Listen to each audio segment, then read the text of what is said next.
बज़ाहिर ये औरत बड़ी खूबसूरत और शरीफ नजर आ रही थी, मगर हकीकत में ये एक खौफनाक चुड़ैल थी। इसने स्टेज पर आते ही अपने साथी तमाम चुड़ैलों को हुक्म दिया कि वो अपने कपड़े उतार दें। सब ने इसकी बात मान ली, लेकिन कुछ अजीब हुआ। जब इन्होंने दस्ताने हटाए तो मालूम हुआ कि इनकी सिर्फ 3 उंगलियां हैं। इससे भी ज्यादा चौंका देने वाली बात ये थी कि जब उन्होंने अपनी ऊंची एड़ी वाली जूतियों को उतारा तो अजीब और गरीब पाँव नजर आए। जैसे ही इन्होंने विगे हटाई तो इनके असली घुनौने और नाकाबिले बर्दाश्त चेहरे बेनकाब हो गए। स्टेज के नीचे छुपे हुए एक बच्चे ने यह सब कुछ देखा तो घबरा गया।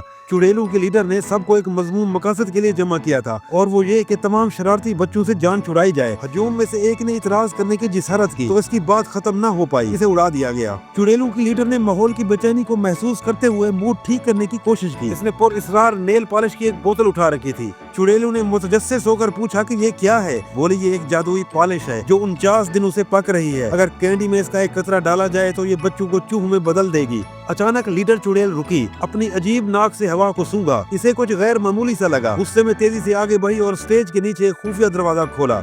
इसे उम्मीद थी कि इसके अंदर घुसने वाले को पकड़ लेगी, मगर वहाँ छुपा हुआ छोटा बच्चा पहले ही फरार हो चुका था। चुड़ैल ने हार न मानी। जरा सी देर हुई कि दरवाजे की घंटी आहिस्ता से बजी। खतरे से बेखबर एक मोटा लड़का अंदर दाखिल हुआ। मजेदार चॉकलेट को देखकर बर्दाश्त न कर सका। इसने एक बाइट लिया। इसका फौरी असर हुआ और इसका जिस्म मुड़ना शुरू हो गया और जिस्म से जामुनी रंग के धुएं निकलने लगे। सेकंडों में लड़का चूहे में बदल गया और तमाम चुड़ैलें इसका पीछा करने लगी। चूहा जितना तेजी से भाग सकता था भागा। इसी दौरान एक छोटा सफेद चूहा तेजी से आया और इसे अपनी हिफाजत में ले लिया। वो समझ रहे थे कि अब महफूज हैं कि अचानक चुड़ैल इनके सामने नुमादार हुई। इसने बड़ी तेजी से बच्चे को अपनी तरफ खींच लिया, दवाई की बोतल निकाली और बच्चे के कान में उड़ेल दी। हवा गाढ़े धुएं से भर गई, मगर अब मुकम्मल तौर पर चूहे में बदल चुका था।